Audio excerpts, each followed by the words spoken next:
Welcome back students, and I appreciate the students who did the homework and sent to me. Fine, நம்ம இன்னைக்கு continuation தான் பார்க்க போகிறோம் components of a computer. இந்த டாபிக்கு போகிறதுக்கு முன்னாடி கையில் புக் எடுத்துக்கோங்க. சப்போஸ் யார்கிட்டயாவது புக்கு இல்லைன்னா வீடியோவை பாஸ் பண்ணிவிட்டு போய் புக் எடுத்துகிட்டு வந்து கையில் வச்சுக்கோங்க. ஸோ சொல்கிற பாயிண்ட்ஸ் எல்லாம் அண்டர்லைன் பண்ணிக்கோங்க பென்சில் வச்சு. The computer is the combination of hardware and software. இதை அண்டர்லைன் பண்ணிக்கோங்க, இல்லை மார்க் பண்ணிக்கோங்க ப்ராக்கெட்ஸ் மாதிரி போட்டுக்கிட்டு. Hardware is the physical component of a computer like motherboard, memory devices, monitor, keyboard etcetera, while software is the set of programs or instruction. Both hardware and software together make the computer system to function. So ஹார்ட்வேர்னால் சிம்பிளாக ஞாபகம் வச்சுக்க போனால் physical components. இப்போ ஹார்ட்வேர்னால் எப்படி செய்வாங்க, அதை ஒன்று மெட்டல் இல்லை சிப்ஸு. ஸோ சிப்ஸ்னால் பேக்கரியில் கிடைக்கிற சிப்ஸ் இல்லைப்பா, இந்த மாதிரியான சிப்ஸ், எலக்ட்ரானிக் சிப்ஸ், சரிங்களா? இது எல்லாமே நம்ம தொட்டு பார்க்கக்கூடியதாக இருக்கும், சரிங்களா? ஒரு சிடி ஆகட்டும், டிவிடி ஆகட்டும், இது எல்லாமே ஹார்ட்வேர் கீழே தான் வரும். கீபோர்டு, மவுஸ், இந்த மாதிரியான விஷயங்கள். ஸோ தொட்டு பார்க்கக்கூடிய எல்லா விஷயமே வந்து ஹார்ட்வேர் டிவைஸஸ்ன்னு சொல்லுவாங்க. சாஃப்ட்வேர்னால் காற்றுக்கு ஆப்போசிட் கூட சொல்லலாம். காற்றை வந்து என்ன பண்ண முடியாது, பார்க்க முடியாது, பட் உணரலாம். சாஃப்ட்வேரை வந்து என்ன மாதிரி ப்ரோக்ராம்ஸ் ரன் ஆகுதுன்றதை பார்க்க முடியும், பட் ஆனால் உணர முடியாது. ஸோ இந்த மாதிரி ஒரு எக்ஸாம்பிள் சொல்லலாம் இதுக்கு. ஸோ ஹார்ட்வேர், இப்போ ஸ்டார்டிங்கில் இது மார்க் பண்ணிங்க பார்த்தீங்களா? Hardware is the physical component of a computer. Example monitor, keyboard, உங்களுக்கு என்ன தெரியுதோ ஒரு 3 டிவைஸ் எடுத்துக்கோங்க, சரிங்களா? எனக்கு வந்து இந்த இடம் மட்டும் மார்க் பண்ணணும். Hardware is the physical component of a computer, example போட்டு 2-3 எழுதிட்டு, while software is a set of programs or instructions. So அது வரைக்கும். நெக்ஸ்ட்டு மார்க் பண்ணிக்கோங்க இப்போ நான் சொன்னதை. நெக்ஸ்ட்டு படிக்கிறேன். Let us first have a look at the functional components of a computer. Every task given to a computer follows an input process output cycle, IPO cycle சொல்கிறாங்க.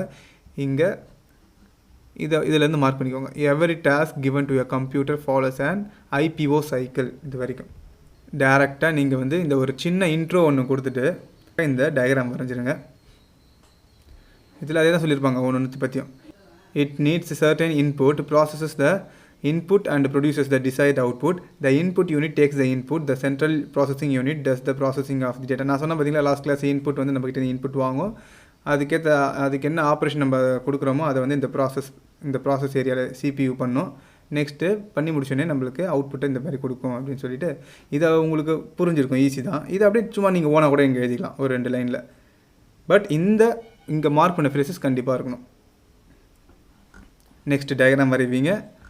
தென் அந்த diagram வரைஞ்சிட்டு இதில் என்னென்ன இருக்கோ ஒரு பாக்ஸை நம்ம எக்ஸ்பிளைன் பண்ணுறோம். இன்புட் யூனிட்டில் ஸ்டார்டிங்கே மார்க் பண்ணிக்கோங்க. Input unit is used to feed any form of data to the computer. Input unit எந்த ஃபார்ம் ஆஃப் டேட்டாவாக இருந்தாலும் இப்போ அதை மேபி டெக்ஸ்ட்டாக இருக்கலாம், டெக்ஸ்ட்டுனா வார்த்தைகள், சரிங்களா? டெக்ஸ்ட்டாக இருக்கலாம், இல்லை வீடியோவாக இருக்கலாம், ஆடியோவாக இருக்கலாம். இந்த மாதிரி எந்த ஃபார்மில் இருந்தாலும் ஒரு கம்ப்யூட்டருக்குள்ளே நம்மளால் கொடுக்க முடியுதுன்னா ஒரு டிவைஸ் யூஸ் பண்ணி அதுதான் இன்புட் யூனிட்னு சொல்லிட்டு சொல்கிறாங்க. ஃபார் எக்ஸாம்பிள், இப்போ நான் மைக் யூஸ் பண்ணுறேன். மைக் யூஸ் பண்ணி என்ன பண்ணுறேன், வாய்ஸை இன்புட்டாக கொடுக்குறேன், அது ப்ராசஸை இந்த வீடியோவில் மெர்ஜ் ஆகிடுது. ஸோ இந்த மைக்கே ஒரு இன்புட் யூனிட் தான். அதே மாதிரி நான் கீபோர்டு யூஸ் பண்ணி டைப் பண்ணுறேன்னா டெக்ஸ்ட்டு மூலிமா நான் கொடுக்குறேன் இன்புட்டு. ஸோ இந்த மாதிரியான விஷயங்கள். ஸோ இந்த ஒரு பாயிண்ட் மட்டும் எழுதிட்டு கூட நீங்கள் என்ன பண்ணலாம், டேரெக்டாக எக்ஸாம்பிள் எழுதிடலாம். நெக்ஸ்ட் பாயிண்ட் பெருசாக ஒன்றும் சொல்லிருக்க மாட்டாங்க. Which can be stored in the memory unit for further processing அப்படின்னு சொல்லிட்டு. பட் இதில் கீவேர்ட் பார்த்தீங்கன்னா used to feed any form of data, அதுதான் முக்கியமான ஃப்ரேஸ். அதை அண்டர்லைன் கூட பண்ணிக்கோங்க. Central processing unit. Next, CPU is the major component which interprets and executes software instruction. அதை அப்படியே மார்க் பண்ணிக்கோங்க இதிலேருந்து இன்ஸ்ட்ரக்ஷன்ஸ் வரைக்கும். ஸோ CPU தான் என்ன பண்ணுது, கொடுக்குற சாஃப்ட்வேர் இன்ஸ்ட்ரக்ஷன்ஸ். இப்போ நம்ம பார்த்தோம் பார்த்தீங்களா, லாஸ்ட் கிளாஸ் பார்த்துருப்போம்னு நினைக்கிறேன். ஒரு 2 நம்பர்ஸ் வந்து ஆட் பண்ணியிருப்போம் கால்குலேட்டர் யூஸ் பண்ணி. ஸோ அந்த கால்குலேட் பண்ணு அப்படி ப்ளஸ்ன்னு சொல்கிறது ஒரு இன்ஸ்ட்ரக்ஷன் தான் கம்ப்யூட்டர். ஸோ அதை புரிஞ்சிக்கிட்டு அதை வந்து எக்ஸிக்யூட் பண்ணுதுன்ற மாதிரி சொல்கிறாங்க. எந்த காம்போனண்ட்டு, இந்த CPU. It also controls the operation of all components such as memory, input and output units. இதுதான் எல்லாத்தையும் கண்ட்ரோல் பண்ணுதுன்ற மாதிரி சொல்கிறாங்க. பிகாஸ் அந்த டயக்ராம் பார்த்தோன்னா கண்ட்ரோல் யூனிட்னு ஒன்று இருக்குது சிபியூக்குள்ளே. ஸோ அதனால் எல்லாத்தையும் கண்ட்ரோல் பண்ணுற மாதிரி ஒரு பாயிண்ட் ஈஸியாக எழுதிக்கலாம் நீங்கள்.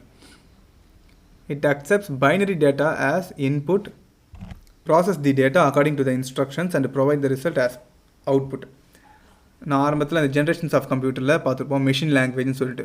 இப்போ நம்ம யூஸ் பண்ணுறது ஹை லெவல் லாங்குவேஜ். பட் ஆனால் இன்றைக்குமே கூட அந்த மிஷின் லாங்குவேஜை தான் மாறுது நம்ம கொடுக்குற datas or instructions whatever. So high level லாங்குவேஜிலேருந்து கோர் லெவலில் பார்த்தோன்னா அது பைனரி டேட்டாவாக தான் மாறுது. பைனரி டேட்டானா அது 0s and 1s. பைசைக்கிள்னு சொல்கிறோம் பார்த்தீங்களா, பைசைக்கிள் என்னது 2 சக்கரம் இருக்கிறது தான் பைசைக்கிள். ட்ரை சைக்கிள்னால் 3 சக்கரம் இருக்குது. அப்போ பைனரினா 2 நம்பர் தான் அதில் யூஸ் பண்ணப்படும், ஒன்று 0 ஒன்று 1. ஸோ அந்த மாதிரி மாறி தான் என்ன ஆகுது, it get processed in the CPU and provide as the result. இந்த சிபியூ ஹேஸ் 3 காம்போனன்ட்ஸ். ஸோ பேசிக்காக சிபியூ பற்றி சொல்லிவிட்டு, அதாவது இந்த பாக்ஸை பற்றி சொல்லிவிட்டு இதில் 3 காம்போனன்ட் இருக்குது அப்படின்னு சொல்லிட்டு அதோட சப்டிவிஷனை பற்றி பார்க்குறோம். இப்போது first ALU, Arithmetic and Logic Unit. The ALU is a part of the CPU where various computing functions are performed on data. Computing functionsனால் calculate பண்ணுற functions அந்த மாதிரி கூட எடுத்துக்கலாம். நம்ம கீழே தான் போட்டுருக்காங்க பாருங்கள். Next the ALU performs arithmetic operations such as addition, subtraction, multiplication, division and logical operations. ஏன்னா அது பேரே arithmetic and logic unit. The result of an operation is stored in internal memory of CPU. The logical operations of a ALU promote the decision making ability of a computer. So arithmetic வந்து இந்த மாதிரி கம்ப்யூட்டேஷன்ஸை பண்ணிவிட்டு அதை வந்து internal மெமரியில் ரிசல்ட்டை வந்து pass பண்ணுது. லாஜிக்கல் ஆப்ரேஷன்ஸை பொறுத்த வரைக்கும் டெசிஷன் மேக்கிங் அபிலிட்டியை பார்த்துக்கிட்டு அந்த ஏஎல்யூவில் இருக்கிறது அந்த எல்ன்ற விஷயம், logic யூனிட்ன்றது. Next, control unit. The control unit controls the flow of data between CPU, memory and IO devices. Flow of data. The control unit controls the flow of data. இந்த data பார்த்து நம்ம போட்ட பற்றியில் கண்டினியூஸ் லைன், அந்த data பார்த்தியே யார் control பண்ணுறதுன்னு பார்த்தோன்னா இந்த கண்ட்ரோல் யூனிட் தான். It also controls the entire operation of computer. So எல்லா பொறுப்பும் இந்த கண்ட்ரோல் யூனிட்டுக்கு இருக்கிற மாதிரி நம்ம எடுத்துக்கலாம். Next output unit. An output unit is any hardware component that conveys information to users in an understandable form. So உள்ள அது என்ன தான் வந்து பைனரியில் ஆப்ரேட் பண்ணாலும் பட் வெளியே கொடுக்கும்போது நம்மளுக்கு எப்படி கொடுக்குது, ஒரு அண்டர்ஸ்டாண்டபிள் ஃபார்மாக தான் நம்மளுக்கு அவுட்புட் கொடுக்குது. அந்த மாதிரி அண்டர்ஸ்டாண்டபிள் ஃபார்ம் ஆஃப் அவுட்புட் நம்ம எதில் பார்க்குறோம், அதுதான் அவுட்புட் யூனிட்னு சொல்லுவாங்க. மானிட்டரில் பார்க்குறீங்களா, அது ஒரு அவுட்புட் டிவைஸ். அதே மாதிரி பிரிண்டரில் நீங்கள் ஹார்ட் காப்பியாக பார்க்குறீங்களா, அது ஒரு அவுட்புட் டிவைஸ். ஸ்பீக்கரில் காதால் கேட்குறீங்களா, அது ஒரு அவுட்புட் டிவைஸ். ஸோ இந்த மாதிரி எல்லாமே சரிங்களா. Next, memory unit. The memory unit is of 2 types which are primary memory and secondary memory. The primary memory is used to temporarily store the programs. Primary memory தான் இங்கே main memory நம்ம பார்த்தோம் இந்த டயக்ராமில். மெயின் மெமரி நான் already சொன்னல, calculations எல்லாம் suppose power cut ஆயிடுச்சுன்னா அது வந்து என்ன போயிடும் சொல்லிட்டு, ஏன்னா அது டெம்பரவரியாக ஸ்டோர் பண்ணுறதை யூஸ் பண்ணப்படுது. So to temporary store the programs and data when the instructions are ready to execute. The secondary memory is used to store the data permanently. So நீங்கள் அண்டர்லைன் பண்ணிக்க வேண்டியது மெமரி யூனிட்டில் 2 இருக்குது, ப்ரைமரி, செகண்டரி. ப்ரைமரி வந்து டெம்பரவரியாக store பண்ணுறதுக்கு use பண்ணப்படுது, temporarily store the programs. Secondary memory used to store data permanently. இந்த 2 phrases மட்டும் அண்டர்லைன் பண்ணிக்கோங்க. சிபியூவில் கூட ஃபுல்லாக சொல்லலாம்னு நினைக்கிறேன். இன்னும் ஸ்டார்டிங்கில் இதை வந்து மார்க் பண்ணியிருப்பீங்க. Next it accepts binary data as input. திருப்பி அதே தான், process the data and provide the result அப்படின்னு சொல்லிட்டு கூட முடிச்சிடலாம். But it accepts binary data as input, அதை மட்டும் அண்டர்லைன் பண்ணிக்கோங்க. ஸோ அதை கண்டினியூ பண்ணி நீங்கள் எழுதிக்கலாம் ஓனாக கூட. நெக்ஸ்ட்டு இது உங்களுக்கே தெரியும், அந்த டயக்ராம் பார்த்தே எழுதிக்கலாம். The CPU has 3 components which are control unit, arithmetic and logic unit and memory unitன்னு சொல்லிட்டு. நெக்ஸ்ட் இங்கே பார்த்தோன்னா the primary memory is volatile. That is, the content is lost when the power supply is switched off. இப்போ நான் சொன்ன அதே point, power supply போயிடுச்சுன்னா content போயிடும், content will be lost. The random access memory is an example of a main memory. RAM வந்து எதுக்கு example பார்த்தோன்னா main மெமரிக்கு எக்ஸாம்பிள். ரோம் வந்து செகண்டரி ஸ்டோரேஜுக்கு எக்ஸாம்பிள். ஸோ ஹார்ட் டிஸ்க்கு, இந்த சிடி, டிவிடி இது எல்லாமே ரோமில் வரும்ப்பா. சரிங்களா.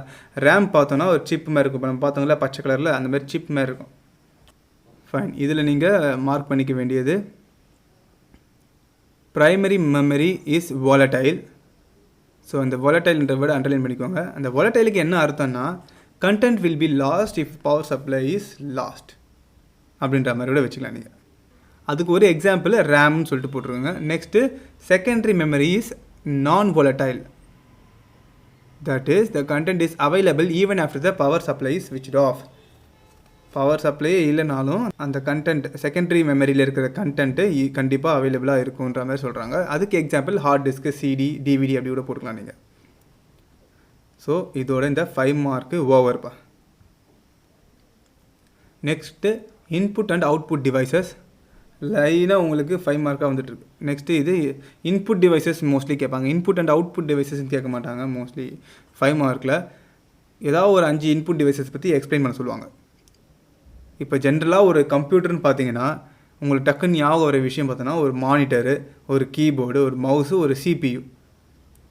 சரிங்களா? இதில் சிபியுன்றது சென்ட்ரல் ப்ராசஸிங் யூனிட்ன்ற மாதிரி வந்துடுது. அது ஃபுல்லாக அது ப்ராசஸ்க்கான விஷயங்கள்.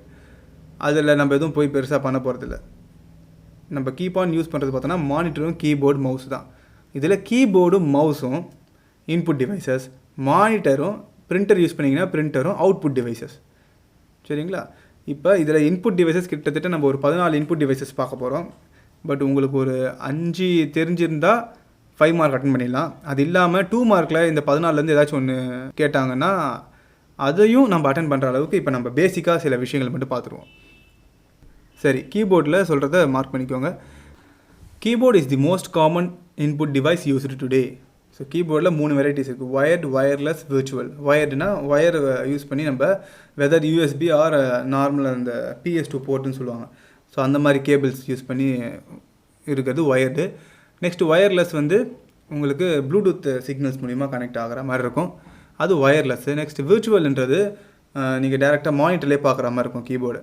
ஸோ இந்த மாதிரி 3 டைப்ஸ் இருக்குது. ஃபஸ்ட் பாயிண்ட் என்ன சொல்ல வராங்கன்னா keyboard is the most common input device used today. இது ரொம்ப ஈஸியான பாயிண்ட், உங்களுக்கே தெரியும் இந்த point. Next the individual keys for letters, numbers and special characters are collectively known as character keys. So இது கொஞ்சம் முக்கியமான விஷயம் கீபோர்டை பொறுத்த வரைக்கும். ஸோ இந்த லெட்டர்ஸு ஏபிசிடியெல்லாம் இருக்குது பார்த்தீங்களா, அது. நெக்ஸ்ட் நம்பர்ஸு 0 1 2 3 4 அந்த மாதிரி விஷயங்கள். ஸ்பெஷல் கேரக்டர்ஸ்னால் இந்த சிம்பிள்ஸு, இந்த ப்ராக்கெட்ஸ், இந்த மாதிரி விஷயங்கள்லாம் இதெல்லாம் சேர்ந்து தான் என்னென்னு சொல்கிறாங்கன்னா கேரக்டர் கீஸ்ன்னு சொல்கிறாங்க. This keyboard layout derived from the keyboard or original typewriter. So typewriter மிஷின்லேருந்து இது கொண்டு வந்து சொல்லியிருக்காங்க. இதில் ஒரு 5 பாயிண்ட்டு வச்சுக்கோங்க. ஃபஸ்ட் பாயிண்ட் சொல்லியாச்சு. நெக்ஸ்ட்டு இந்த individual keys for letters, numbers and special characters are collectively known as character கீஸ்ன்னு சொல்லியிருக்காங்க. அதையும் மார்க் பண்ணிக்கோங்க. Next the data and instructions are given as input to the computer by typing on the keyboard. கீபோர்ட்லேருந்து type பண்ணுற மூலிமா நம்ம data and instructions வந்து இன்புட்டாக கொடுக்குறோம். இது கண்டிப்பாக இருக்கணும் இந்த point. Apart from alphabet and numeric keys, it also has function keys for performing different functions. நீங்கள் கீபோர்டை பார்த்தீங்கன்னா தெரியும் உங்களுக்கு F1லேருந்து F12 வரைக்கும் இருக்கும். அதெல்லாம் சில ஃபங்க்ஷன்ஸ் யூஸ் பண்ணுறதுக்காக வச்சுருப்பாங்க. அதெல்லாம் ஃபங்க்ஷன் கீஸ்னே சொல்கிறாங்க. சரிங்களா? F for function.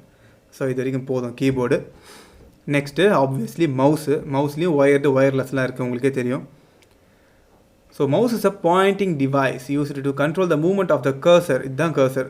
நான் இது பார்த்தீங்களா? ஸோ இதுதான் cursor. Movement of the cursor on the display screen. இது ஒரு பாயிண்ட் மார்க் பண்ணிக்கோங்க. It can be used to select icons, menus, command buttons or activate something on a computer. இது second point. இந்த mouse actions கண்டிப்பாக நீங்கள் தெரிஞ்சு வச்சுருந்துருக்கணும். Some mouse actions are move, click. சிம்பிளாக நம்ம பண்ணுறது தான். மவுஸில் என்ன பண்ணுவோம், இப்படி மூவ் பண்ணுறோமா, அது கிளிக்னா லெஃப்ட் கிளிக் பண்ணுறோம் பார்த்தீங்களா, அது டபுள் கிளிக்னா 2 தடவை கிளிக் பண்ணுவோம். ஸோ இப்போ பாருங்கள், இது ஒரு கிளிக்கு.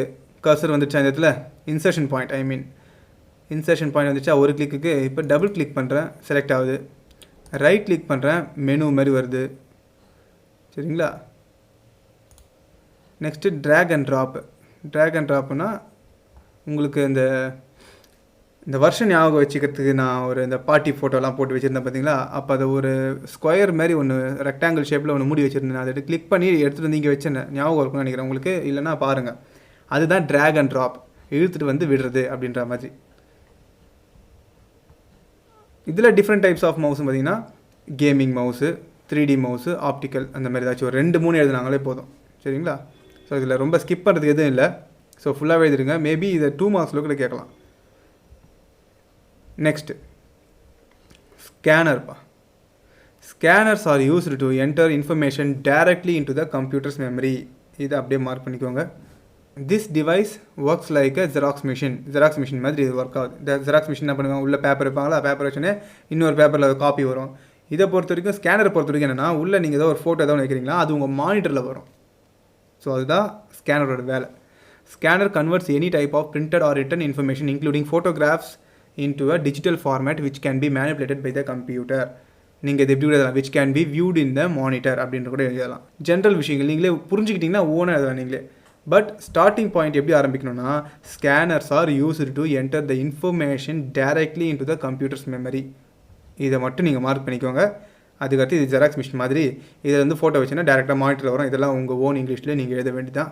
கிராமர் மிஸ்டேக் இல்லாமல் பார்த்துக்கோங்க. நெக்ஸ்ட்டு ஃபிங்கர் பிரிண்ட் ஸ்கேனரு, அடுத்தது ட்ராக் பால் சொல்கிறாங்க, அப்புறம் ரெட்டினல் ஸ்கேனர் சொல்கிறாங்க. நம்ம என்ன பண்ணலாம், முதல்ல ஃபிங்கர் பிரிண்ட் ஸ்கேனரையும் ரெட்டினல் ஸ்கேனரையும் பார்த்துடலாம். ஸோ இது ரெண்டுமே பார்த்தோன்னா ஒரு பாயிண்ட் காமனாக இருக்கும். Biometric technology, biometric technique. So இந்த பயோமெட்ரிக்ன்ற வேர்டு, பயோமெட்ரிக் டெக்னாலஜின்ற வேர்டு காமனாக இருக்கும். இது வந்து தமிழில் உயிர் அளவியல்னு சொல்லுவாங்க. சரிங்களா? ஸோ நம்ம உடம்பை யூஸ் பண்ணி, ஒரு உயிர் இருக்கிற உடம்பை யூஸ் பண்ணி ஏதோ ஒரு சம்திங் ஸ்கேன் பண்ணுறாங்கனாலே அது பயோமெட்ரிக் டெக்னாலஜி யூஸ் பண்ணப்படுற ஒரு டிவைஸ் அப்படின்ற மாதிரி. Fingerprint scanner is a fingerprint recognition device used for computer security equipped with the fingerprint recognition feature that uses biometric technology. Fingerprint reader or scanner is a very safe and convenient device for security instead of using passwords, which is vulnerable to fraud and is hard to remember. பாஸ்வேர்டெலாம் என்ன பண்ணுறது, சில பேர் கண்டுபிடிச்சிருவாங்க பாஸ்வேர்டை, இல்லைனா வந்து அது ஈஸியாக நம்ம மறக்கக்கூடியதாக இருக்கலாம். ஸோ அதனால் ஃபிங்கர் பிரிண்ட் இது மாதிரி யூஸ் பண்ணுறதால நம்ம கைரேகை என்றைக்குமே மாறாது. ஸோ இதுக்கு யூஸ் ஆகுதுன்றாங்க இந்த ஃபிங்கர் பிரிண்ட் ஸ்கேனரு. மெயினாக இங்கே யூஸ் பண்ண வேண்டிய வார்த்தைகள் பார்த்தோம்னா, ஃபிங்கர் பிரிண்ட் அண்டர்லைன் பண்ணிக்கோங்க. Finger print recognition device equipped with fingerprint recognition feature that uses biometric technology. இந்த 3 வார்த்தைங்க கண்டிப்பாக இருக்கணும். It is mainly used for security purposes அப்படின்னு சொல்லிட்டு கூட நீங்கள் எழுதிக்கலாம்.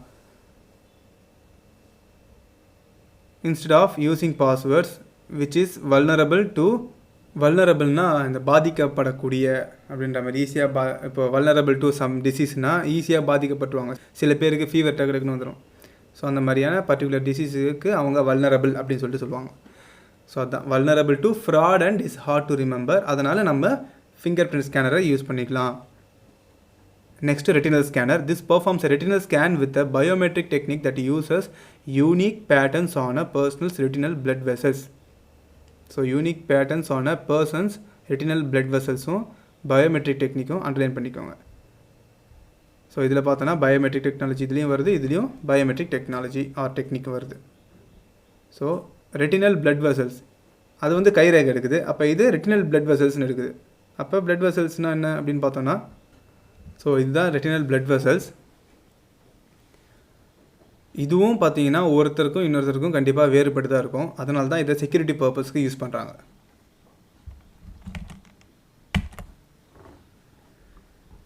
நெக்ஸ்ட்டு ட்ராக் பால். இது ரொம்ப ஈஸியான ஒரு கான்செப்ட் தான். மவுஸுக்கு பார்த்தீங்கன்னா பால் கீழே இருக்கும், ட்ராக் பாலுக்கு பால் மேலே இருக்கும். ரெண்டுமே வந்து இந்த பால் மூமெண்ட் வச்சு தான் இன்ஃபர்மேஷனை ரீட் பண்ணுது. ஐ மீன் மூமெண்ட்ஸை வச்சு தான் அது வந்து என்ன பண்ணுது, அந்த மூமெண்ட்ஸை இன்புட்ஸாக எடுத்து சிஸ்டமுக்கு கன்வெர்ட் பண்ணி அதுக்கேற்ற வேலையை செய்யுது. Track ball is similar to the upside down design of the mouse. So இது ஒரு point. The user moves the ball directly while the device itself remains stationary. அப்போ டிவைஸ் ஒரே இடத்துல தான் இருக்கும், பாலை மேலேருந்து மூவ் பண்ணுற மாதிரி இருக்கும். The user spins the ball in various directions to navigate the screen movements. நேவிகேட்னா போகிறோம் பார்த்தீங்களா, ஸோ இங்கே போய் மாற்றுறது, இங்கே போய் ஏதாச்சும் மினிமைஸ் பண்ணுறது, இதெல்லாம் நேவிகேட் பண்ணி பண்ணுறது தான். ஸ்க்ரீனில் நம்ம மூவ் பண்ணுறோம் பார்த்தீங்களா, அது பேர் தான் நேவிகேஷன் சொல்லுவாங்க. Next light pen. Light pen is a pointing device. So இந்த ஸ்மார்ட் ஃபோன்ஸ்லாம் முதல்ல டச் ஸ்க்ரீன் ஃபோன்ஸ் எல்லாம் இன்ட்ரடியூஸ் பண்ணும்போது அது கூட ஒரு பென் மாரி ஒன்று கொடுப்பாங்க. ஸோ அது எல்லாமே இந்த லைட் பென் மாதிரி தான். ஸோ அதை ஸ்க்ரீனில் எந்த இதில் கரெக்டாக டச் பண்ணுறோமோ அதுக்கேற்ற மாதிரி அதை சிக்னல்ஸாக கன்வெர்ட் பண்ணி அண்டர்ஸ்டாண்ட் பண்ணிக்கும். இதில் முக்கியமான point, the light pen contains a light sensitive element which detects the light from the screen. இதுதான் முக்கியமான ஃப்ரேஸ். இதை மட்டும் அண்டர்லைன் பண்ணிக்கோங்க. அது எங்கே யூஸ் பண்ணுவோம் அப்படின்றது உங்களுக்கே தெரியும். கீபோர்டில் யூஸ் பண்ணுவோம் கிடையாது, மானிட்டர் தான் யூஸ் பண்ணுவோம். ஸோ அதெல்லாம் நீங்களே எழுதிக்கலாம் ஓனா. நான் சொன்ன இந்த ஃப்ரேஸ் மட்டும் மார்க் பண்ணிக்கோங்க. நெக்ஸ்ட்டு ஆப்டிக்கல் கேரக்டர் ரீடர், OCRன்னு சொல்லுவாங்க. It is a device which detects characters printed on written on a paper with OCR. A user can scan a page from a book. The computer will recognize the characters in the page as letters and punctuation marks and stores. So இது மூலிமா இது என்ன scan பண்ணு சொல்கிறாங்க, கேரக்டர்ஸையும் இந்த மாதிரி characters, letters and punctuation marks. இதை அண்டர்லைன் பண்ணிக்கோங்க. நீங்கள் ஏதோ ஒரு புக் வந்து ஸ்கேன் பண்ணுறீங்கன்னா அது வந்து மானிட்டரில் வந்துடும். அது என்ன பண்ணலாம், நீங்கள் எடிட் கூட பண்ணலான்னு சொல்கிறாங்க. எடிட்னா நடுவில் டைப் பண்ணுறது அந்த மாதிரி விஷயங்கள்லாம். Next barcode or QR code reader. Barcode reader நீங்கள் கண்டிப்பாக உங்கள் ஏரியாவில் இருக்கிற சூப்பர் மார்க்கெட்டில் பார்த்துருப்பீங்க. ஸோ அந்த ஒரு பொருள்லையும் பார்கோட் ஒட்டியிருப்பாங்க. அதை ஸ்கேன் பண்ணுறது மூலிமா அதோட டீட்டெயில்ஸ் வந்துடும், எவ்வளோ ப்ரைஸ் அப்படின்னு சொல்லிட்டு. இதில் முக்கியமான வார்த்தை பார்கோடில் பொறுத்த வரைக்கும், barcode is a pattern printed in lines of different thickness. அதான் நீங்கள் பார்கோடை பொறுத்த வரைக்கும், பார்கோட் ரீடரை பொறுத்த வரைக்கும். QR பொறுத்த வரைக்கும், QR code is the 2-dimension barcode and which can be read by a camera and processed to interpret image. இதுவும் நீங்கள் கண்டிப்பாக பார்த்துருப்பீங்க கடைகளில். பேடிஎம் பார்த்துருப்பீங்களா, பேடிஎம், ஃபோன்பே, இது எல்லாமே QR கோட் தான். இந்த வார்த்தை கண்டிப்பாக இருக்கணும், 2-dimensional barcode. இது நம்ம என்ன பண்ணுறோம், ஃபோனில் பேடிஎம்லேயோ சரி, இல்லை ஜிபேயில், இல்லை ஃபோன்பேயில் கேமரா மூலியமாக தான் என்ன பண்ணுவோம், அப்படி வச்சு காட்டுவோம். அது என்ன பண்ணுவோம், ஸ்கேன் பண்ணுற மாதிரி காட்டி அவங்களுக்கு பேமெண்ட் டீட்டெயில்ஸ்க்கு நெக்ஸ்ட் போய்டும், நெக்ஸ்ட் ஸ்க்ரீனில். Next voice input system. Voice input system பார்த்தீங்கன்னா மைக் தான் ஒரு best example. Microphone serves as a voice input device. இது ஒரு point. It captures the voice data and sent it to the computer. இதில் இன்னொரு முக்கியமான ஃப்ரேஸ் பார்த்தா இதுதான், speech recognition software. Next digital camera. It captures images or videos directly in the digital form. It uses a CCD, charge coupled device, electronic chip. It uses a CCD chip அப்படின்னு சொல்கிறாங்க. இந்த முக்கியமான phrase இதில். It converts light rays into digital format. இதை mark பண்ணிக்கோங்க. Next touch screen. A touch screen is a display device that allows the user to interact with the computer by using the finger. So touch பண்ணுறதே நம்ம கை use பண்ணி தான் பண்ணுவோம். So அதே ஒரு பாயிண்ட்டாக அவங்க வச்சுட்டாங்க. இதை அப்படியே மார்க் பண்ணிக்கோங்க. இது வந்து மவுஸுக்கு கீபோர்டுக்கும் ஆல்டர்னேட்டிவாக வந்துருச்சு நம்மளுக்கு. இப்போ நீங்கள் ரயில்வே ஸ்டேஷன் போகிறீங்க, அங்கே டிக்கெட்டிங் மிஷின் ஒன்று இருக்கும். அது என்னது, அது பேர் ஆக்சுவலாக வந்து பார்த்தோன்னா கயாஸ்க்குன்னு சொல்லுவாங்க அந்த டிவைஸ் பேர். அதில் என்ன யூஸ் பண்ணியிருக்காங்கன்னா இந்த டச் ஸ்க்ரீன் தான். அதுக்கு கீபோர்டு மவுஸில் எதுவுமே தேவையில்லை. we can directly use our finger to interact with the computer. இதோ இங்கே போட்டுருக்காங்க பாருங்கள், இன்ஃபர்மேஷன் கயாஸ்க்குன்னு சொல்லிட்டு. ஃபைன். இதில் அந்த ஒரு பாயிண்ட் இருந்தாலும் போதும். அதுக்கு இது வந்து மவுஸுக்கு கீபோர்டுக்கும் ஆல்டர்னேட்டிவாக இருக்குது அப்படின்ற மாதிரி சொல்கிறாங்க, போதும். இல்லைனா இந்த ரயில்வே ஸ்டேஷன் இப்போ நான் சொன்ன பார்த்தீங்கன்னா டிக்கெட்டிங் மிஷின், அதையே கூட நீங்கள் எக்ஸாம்பிள் எழுதலாம். A keyer is a device for signaling by hand by way of pressing one or more switches. ஈஸியாக உங்களுக்கே புரியும், அந்த பிக்சர் பார்த்தாலும் உங்களுக்கு தெரியும். ஸோ மூமெண்ட்ஸ் அண்ட் ப்ரெஸ்ஸிங் ஸ்விட்சஸ் மூலிமா we can give input to a computer அப்படின்ற மாதிரி. Fine. Next output devices. Output டிவைசஸில் டாப்பில் இருக்கிறது பார்த்தோன்னா மானிட்டர். ஸோ இன்றைக்கி நம்ம மானிட்டர் வரைக்கும் பார்த்துடலாம், பிகாஸ் மானிட்டர் அண்ட் பிளாட்டர் கூட பார்த்துடலாம். நெக்ஸ்ட்டு பிரிண்டர் வந்து printer it self is a 5 mark.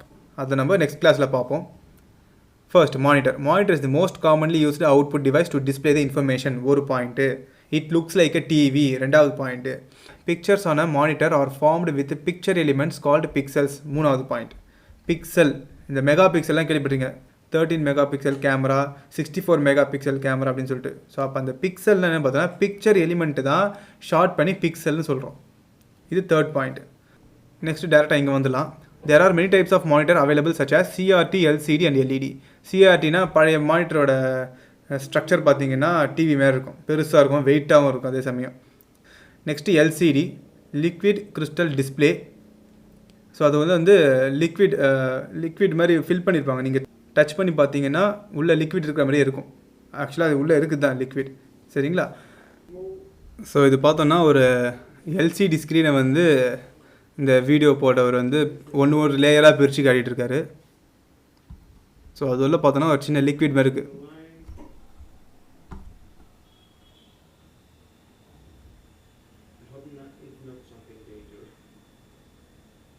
So இதுதான் அந்த லிக்விட் கிறிஸ்டல் டிஸ்பிளேன்றது. உள்ள ஒரு சின்ன அளவில் லிக்விட் இருக்கும். Next LED, light emitting diodes. So இப்போ வரைக்குமே நம்ம எல்இடி தான் யூஸ் பண்ணிகிட்ருக்கோம். பிக்சல் பேஸில் யூஸ் ஆகிறது லைட் எமிட்டிங் டயாட்ஸ். ஸோ இது ஒரு பாயிண்ட், இதோட போதும். Next platter. ஸோ பிரிண்டரே வந்து பெரிய லெவலில் இருந்தால் அது plotter. Plotter is an output device that is use to produce graphical output on papers. It use a single colour or multi colour pens to draw pictures. So இதுதான் வந்து பிளாட்டர்ன்றதுப்பா. இது வந்து ஆக்சுவலாக பார்த்திங்கன்னா ஒரு ரூம் சைஸ் கூட இருக்கும் மிஷினு.